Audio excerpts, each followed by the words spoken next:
This is kind of one of my favorite people, basically on Earth. I mean, this is Larry Summers. Larry Summers.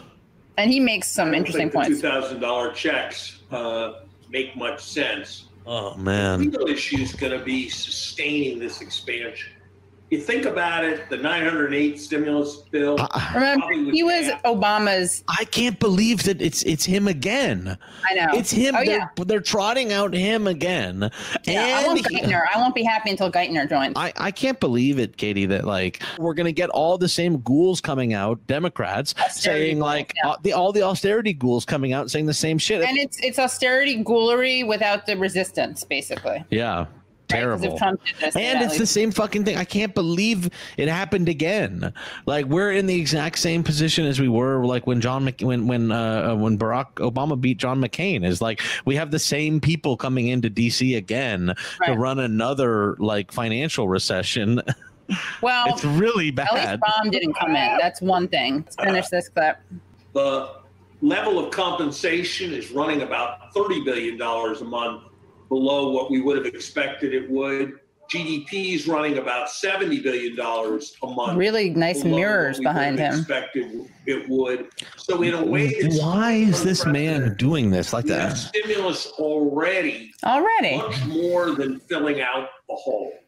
It's too much already. Lots of the hole is from the fact not that people don't want to spend, but that they can't spend because they can't take a flight or they can't go to a restaurant. Oh, they have the money, right? It's not that they don't have the money; they don't have places to spend it. Yeah, it's a good point. Promoting consumer. I honestly am like, I look at this man and I'm like, why the hell are you still doing this? You're this old man. You're in a nice house. Why the fuck are you on TV trying to tell people they shouldn't get $2,000? Why? Why are you doing this? Like, why? When is it enough? You know what I mean? What the hell? When is your ghoulery enough? Your ghoulery cup runneth over. Also, I'm sorry, but like, what's that door? He looks like he's in a school, like a classroom. I mean, I will say I do love. I mean, I don't love coronavirus, but it's one of the things I like about 2020 is that all these people who like have only ever appeared at like podiums and like in good lighting with flags behind them. Now we get to see them in their like shitty homes with shitty lighting and like they look pale and old. Like I like that at the very least. Yeah, you know? They're no longer just in front of podia or on network. Right, exactly. Cable network news with like sets and lights on them. Like we're seeing Larry Summers with a bad angle like going up his nose and the door cocked like to the side. It really does look like he's been kidnapped and like been put in a classroom and allowed to decorate it. It's like, what the hell are you doing? Why? This is a man. How old is this person? Larry Summers. I mean, he could be a good guy and 66 years old. He's 60. Well, I'm not saying that. Like, I'm not saying. Of course, you can be a good person and be that age. I'm just like, why don't you fucking retire? You're 66 years old and you're trying to be like, poor people shouldn't have money. Like, go spend time with your fucking grandchildren. Imagine this. This is like, why are you doing this? Remember, Fox News said, don't give them more money because. You know, now that they can't spend it on restaurants and bars, they're going to have a lot of extra cash because all these people have been right. Everyone's been employed this whole time. Rent is free. Rent is free under COVID. Yeah. We have stimulus already. Too much stimulus. People don't want to spend. But that they can't spend. They just don't have the opportunity. They can't get out there. The stores are closed. Get the stores open. They are just burning. They're burning their cash. Priority should be on promoting consumer spending beyond where we are now. So beyond, it's too much. I'm so enthusiastic about the $600 checks. Yeah, fuck that. That's already frivolous. That's too much even to begin with. Too much, yeah. What we need to do is open the stores so people can get out and spend all the money they've been saving up. Exactly. Get Best Buy open so people can buy some fucking PlayStations already. Yeah, exactly. People are just sitting there wanting to spend their money that they're hoarding, and they just need an outlet. And I think taking them to $2,000 would actually be a pretty serious mistake that would risk a temporary overheat. I would like to see more. Oh, wow. An overheat of the economy? Yeah, by the way, I know.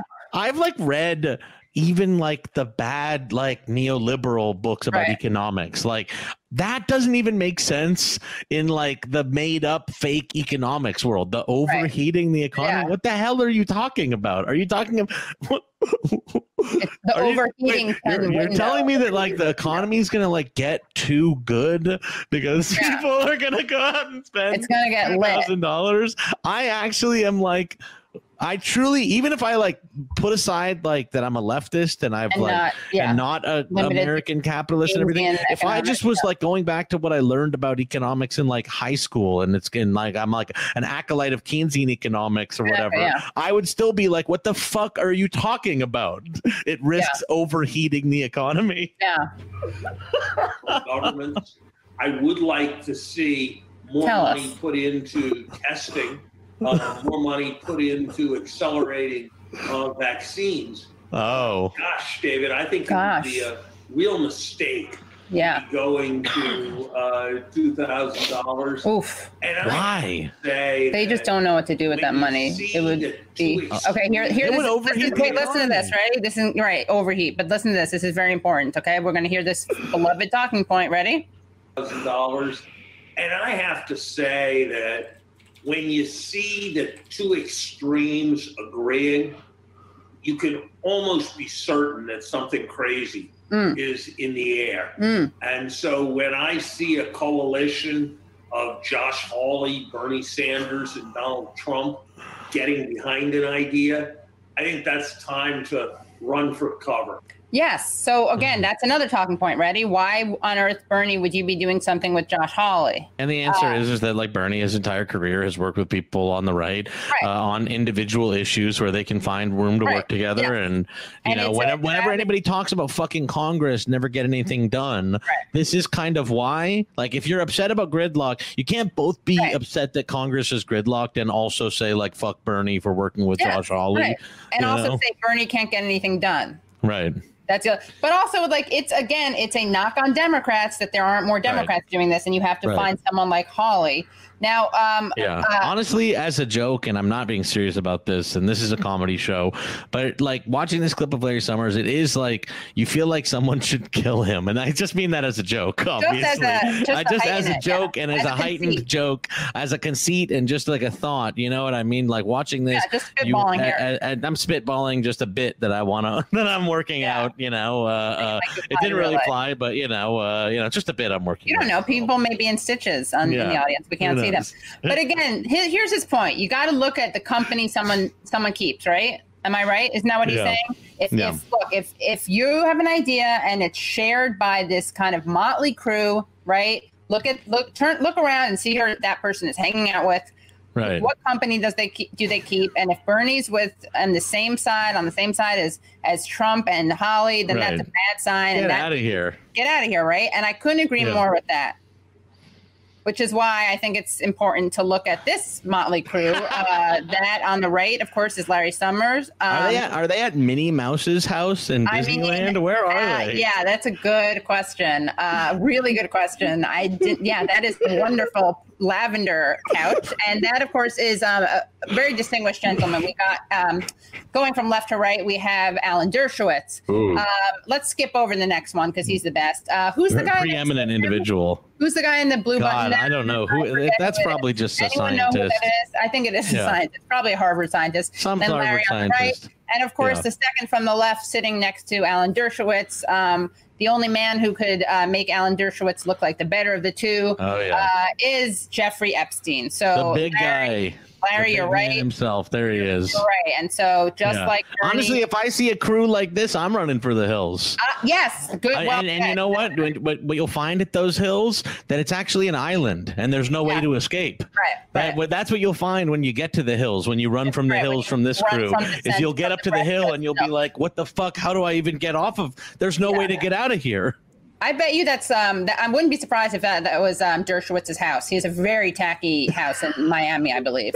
I mean, it truly does look like it's like Minnie Mouse's submarine or something. Yeah, and look at the beautiful sculpture on the wall. But look, here's the other thing. Like, I get it. Maybe this is a one-time thing, right? Like, he met him at Harvard, a Harvard function. I get it. Well, not really. Because again with Epstein. Wow. You got Bill Gates in the room. So I actually I like every once in a while with Epstein pictures, it's like a bunch of MIT scientists and then a guy that just looks like he's in the mafia. Yeah. You know, like there's a weird kind of mix there. It looks like a Kaiser Sose, like the Hungarian mafia. Yeah. That may be a little very niche and specific, but I feel it in my bones.